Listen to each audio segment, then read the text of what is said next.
Hello guys, welcome back to my channel, Weng Pitet. By the guys, meron naman akong katanungan na sasagutin. Sagutin ko ay ayon sa katanungan tawagin lang natin siya sa pangalan na Akija. So sabi niya dito, paano kaya kung landed ang bahay pero hindi ka naman nag-iisa yung tatlong Pinay? Okay. Ibig sabihin, pag landed yung bahay, malaki yan.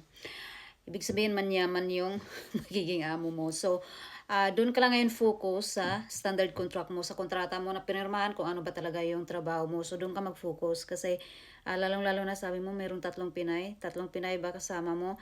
So, mag-ingat ka lang kasi hindi porket meron kang kasamang Pinay ay maligaya na ang buhay mo kasi kasagaran sa mga ganyan. Based on may mga naririnig. At saka, may mga kaibigan din ako dati na may mga ganong kasama. Ingat lang pero lakasan lang ng loob yan. Tapos mag-focus ka lang doon sa kung ano yung pinirmahan mo, kung ano nakalagay doon sa kontrata mo, kung ano yung trabaho mo, doon ka mag-focus. Tapos wag ka magpa-apekto sa mga kasamahan mo kasi hindi madaling kasama ang mga Pilipino din sa loob ng bahay. Okay ma'am, good luck and ingat. Pero kung meron ka pa yung mga tanungan, just comment below lang. Hindi naman ibig sabihin niya na kapag landed ang bahay ay ikaw lahat ang magtrabaho niyan. Siguro nakalagay yan sa standard contract kung ano yung specific na trabaho mo. So doon ka lang mag-focus. Okay ma'am? Sana sagot ko yung katanungan mo. Pero kung meron ka pa yung mga katanungan, just comment below lang. Bye-bye!